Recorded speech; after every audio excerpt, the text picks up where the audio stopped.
Welcome back to my channel art Gyan Kala. मैं हूं ज्योति चौहान आप लोगों के सामने। और देखिएगा, क्योंकि एच-टेट का नोटिफिकेशन आ चुका है तो एच-टेट की जो डिटेल है पूरी डिटेल में यहाँ पर बताने वाली हूँ। विद सिलेबस में आज आपको बताऊंगी कैसे तैयारी करनी है, वो चीज़ मैं बताऊंगी क्योंकि काफ़ी सारे लोग इस चीज़ को सर्च करते रहते हैं।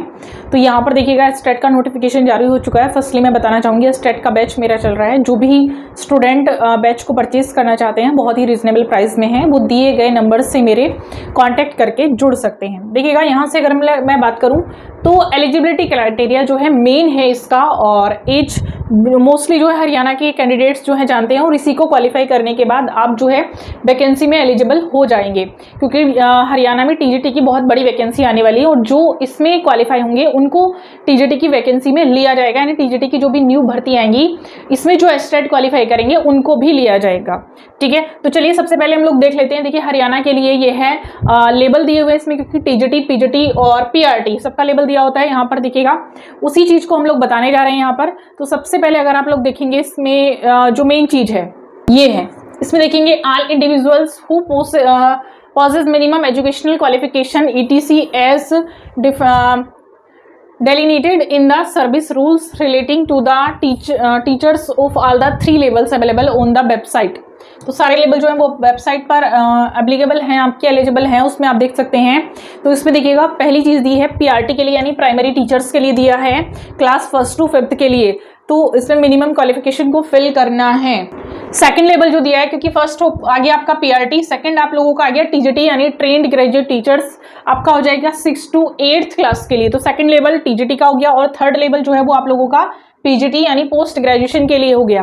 तो देखिएगा, पीजीटी के लिए सिंपल है, जिन्होंने मास्टर्स किया हुआ है कंसर्न सब्जेक्ट में वो उससे एलिजिबल हैं, यानी वो अप्लाई कर सकते हैं। तो यहाँ पर मैं आप लोगों को पूरी चीजें बता देती हूँ जो ऊपर दिए गए हैं, क्योंकि लेवल आप लोगों ने पढ़ लिए, फर्स्ट सेकंड थर्ड लेवल है, 3 तरह के लेवल हैं आप लोगों के, पीआरटी का, टीजीटी का और पीजीटी का, मैंने शुरू में ही बताया था।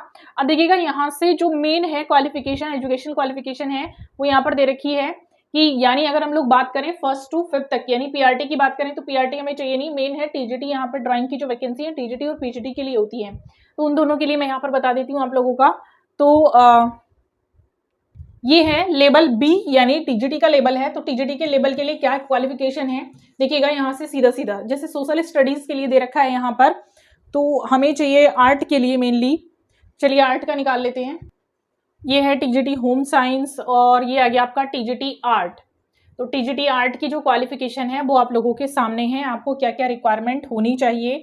तो सबसे पहले हम बात कर लेते हैं बीए, और आपका बीएफए और बीए, इनमें से एक चीज होनी चाहिए, क्योंकि बीएफए ऑलरेडी आप लोगों का फाइन आर्ट में आता है, या तो बीए किया हो या बीएफए किया हो, साथ में from a recognised university with at least 50% marks. Mostly मैंने देखा, मेरे पास पर्सनली मैसेज काफी लोगों ने किए थे, मैम इसकी क्वालिफिकेशन बता दीजिए, क्या हम टीजीटी में एलिजिबल हैं। तो यहाँ पर जो लोग इसके लिए एलिजिबल हैं, स्टेट के लिए, वही लोग आप लोग जो है टीजीटी में एलिजिबल रहेंगे। ठीक है, तो जो लोग यहाँ पर एलिजिबल हैं, जो सोच रहे हैं कि हम लोग हरियाणा टीजीटी में अप्लाई करें, आगे जो वैकेंसी आने वाली है, तो वो लोग इसमें अप्लाई कर दीजिएगा, क्योंकि आप लोगों का एच-टेट जो है क्वालिफाई होगा, उसके बाद तभी आप लोग उसमें एलिजिबल रहेंगे। तो पहले एच-टेट क्वालिफाई करना बहुत जरूरी है। तो देखिएगा, सबसे पहले अगर हम लोग बात करें तो बीए और बीएफए, स्पेशली मेरे पास यही लोग पूछ रहे थे कि मैम हम बीएफए हैं तो क्या हम एलिजिबल हैं। तो यहाँ पर बीएफए वाले एलिजिबल हैं, लेकिन एटलीस्ट आप लोगों के पास 50% मार्क्स होना चाहिए, और honour subject art teaching subject, BTC, JBT, DEd या डिप्लोमा इन एजुकेशन, यानी आपके पास कुछ ऐसा होना चाहिए with that is in arts elective और ऑनर्स सब्जेक्ट जो है आप लोगों का आर्ट में होना चाहिए, कि बीटीसी की हो, जेबीटी किया हो, डीएड किया हो, यानी डिप्लोमा इन एजुकेशन में आप लोगों के पास होना चाहिए। अब ये तो हो गई आप लोगों की एक क्वालिफिकेशन। अगर ये नहीं है तो दूसरी क्या है, दूसरी दी है बीए या बीएफए आप लोगों ने किया हो, वही 50% मार्क्स के साथ इसमें दिया है।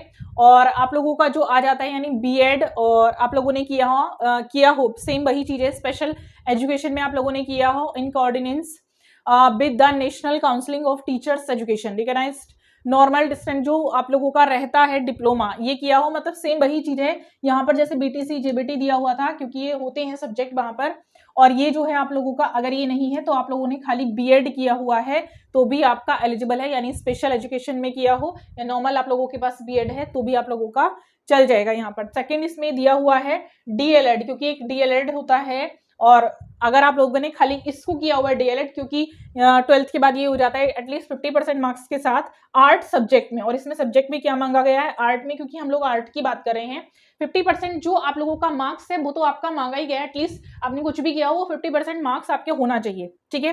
तो चाहे अगर आप लोगों ने जिन्होंने डीएलएड किया है वो भी यहाँ पर एलिजिबल हैं, और यहाँ पर अगर ये सब नहीं है तो आप लोगों ने जो है बीएफए किया हुआ, बीए किया हुआ, बीएड किया हुआ with at least 50% marks in art subject. अब देखिएगा, मैं यहाँ पर उन लोगों को थोड़ा सा गाइड करना चाहूंगी जो लोग पर्सनली मैसेज करके मुझे बोल रहे थे कि मैम हमने बीएफए किया हुआ है और बीएफए के साथ बीएड की कोई रिक्वायरमेंट नहीं होती है, तो क्या हम लोग एलिजिबल हैं टीजीटी के लिए, जो आने वाला टीजीटी। तो ये उन लोगों के लिए वीडियो काफी हेल्पफुल है, और इसलिए प्लीज एक लाइक, शेयर और सब्सक्राइब कर दीजिएगा, क्योंकि मैं यहाँ पर उन लोगों के लिए ये डिटेल आज बताने वाली हूँ। देखिएगा यहाँ से क्या है कि जो बीएफए आप लोगों ने कर रखा है, क्योंकि ऑब्लिक दिया हुआ है, तो आप लोगों ने अगर बीएड किया है बीए के साथ, और अगर आप लोगों ने खाली, मैं यहां से कहूं कि आप लोगों ने बीएफए कर रखा है या फिर खाली आप लोगों ने बीए भी किया हुआ है, क्योंकि तीनों के साथ एक ही चीज दे रखी है, तो अगर आप लोगों ने किया हुआ है तो आप लोग एलिजिबल हैं, एचटेट में फॉर्म भर सकते हैं और इसको क्वालिफाई भी करिए। नेक्स्ट लाइन लेकिन इसमें दिया हुआ है हिंदी और संस्कृत, इसमें आप लोगों के पास one of the subject matrix और Hindi at one of the subject in higher education के साथ आप लोगों का होना चाहिए साथ साथ। तो ये रिक्वायरमेंट है, मतलब आपको समझ में आ गया होगा। मैं फिर से इसको रिवाइज कर देती हूँ, क्योंकि यही लाइन इसमें इंपॉर्टेंट है। वो इसलिए है क्योंकि मोस्ट ऑफ द पर्सन यही करते हैं, आप लोग ज्यादातर डिग्री जो है यही ली हुई होती है। यानी मैं यहाँ पर सीधे सीधे बात करूं तो जिन्होंने बीएफए किया है वो एचटेट में एलिजिबल हैं, जिन्होंने बीए किया हुआ है वो भी एचटेट में एलिजिबल हैं, लेकिन उनके पास जो है बीए में सब्जेक्ट आपका आर्ट ही होना चाहिए, और मैट्रिक्स में हिंदी तो मोस्टली के पास होती ही है, या हायर एजुकेशन में हिंदी भी आप लोगों के पास होती है। तो ये जनरल सा सब्जेक्ट है जो आप लोगों के पास होता है, आप इसमें एलिजिबल हैं, अप्लाई कर दीजिएगा, ठीक है। अब देखिएगा बाकी तो ये हो गया आप लोगों का टीजीटी के लिए, ठीक है। अब देखिएगा हम बात कर लेते हैं इसमें टीजीटी लेवल आप लोगों का हो चुका है, क्लियर समझ में आ गया होगा। अगर समझ में आ गया तो प्लीज यहाँ पर एक लाइक शेयर कर दीजिएगा। अब मैं आगे बताने जा रही हूँ इसके बारे में।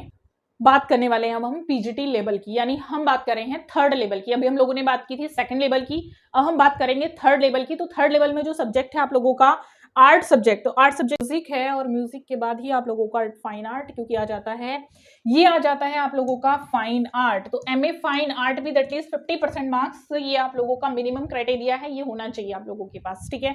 BEd from recognised university and यहाँ पर होना चाहिए मैट्रिक्स विद हिंदी संस्कृत, और सेकेंडरी या graduation post graduation with Hindi as one of the subject, और साथ में क्या होना चाहिए कंसिस्टेंट गुड एकेडमिक रिकॉर्ड आपका होना चाहिए, यानी एमए जो आप लोगों ने किया है वो फाइन आर्ट में होना चाहिए आप लोगों का, और उसके साथ साथ आप लोगों का बीएड होना चाहिए रिकॉग्नाइज्ड यूनिवर्सिटी या किसी भी बोर्ड से।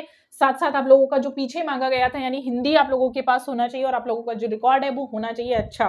तो सीधा सीधा देखिएगा थर्ड लेवल पे अगर आप लोगों को अप्लाई करना है एचटेट पर, तो आप लोगों का जो है कि मैंने थोड़ा सा इससे लिख दिया है, तो एचटेट में आप लोगों का पोस्ट ग्रेजुएशन के साथ बीएड होना चाहिए, क्योंकि ये वाले जो कैंडिडेट्स होते हैं जो पीजीटी लेवल पर होते हैं, तो पीजीटी लेवल पर जो वैकेंसीज निकलती हैं उनके साथ बीएड मांगा गया, यानी आप बीएड आप लोगों ने किया हुआ है तब आप लोग आगे जो है एलिजिबल रहेंगे, आप लोग आगे अप्लाई कर सकते हैं, क्योंकि यहाँ पर साफ दिया गया है MA fine art with at least 50% mark and BEd from recognised university and board से आप लोगों ने किया हो, मैट्रिक विद हिंदी संस्कृत और secondary graduation post graduation with Hindi as one of the subject, यानी आपके पास जो है या तो इनमें से एक में मैट्रिक्स में हिंदी होना चाहिए, या फिर ग्रेजुएशन में हिंदी हो या पोस्ट ग्रेजुएशन में हिंदी हो, तो एक में आप लोगों का जो कॉम्बिनेशन है आर्ट के साथ बनाया जाता है वो हिंदी होना चाहिए, ठीक है, तब आप लोग एलिजिबल हैं इसमें। तो ये दोनों चीजें आप लोगों को समझ में आ गई होगी। अब मैं बात करूंगी इसके सिलेबस की, तो सिलेबस जो आप लोग देखेंगे सिलेबस मैं बताऊंगी नेक्स्ट वीडियो में, लेकिन दोनों का मैं बताऊंगी, टीजीटी और पीजीटी का एक साथ सिलेबस में यहाँ पर दोनों का ही मैं बताऊंगी। तो कंटिन्यूसली बात करते रहेंगे, नेक्स्ट वीडियो में मैं जल्दी मिलूंगी इस सिलेबस के साथ। Thank you so much.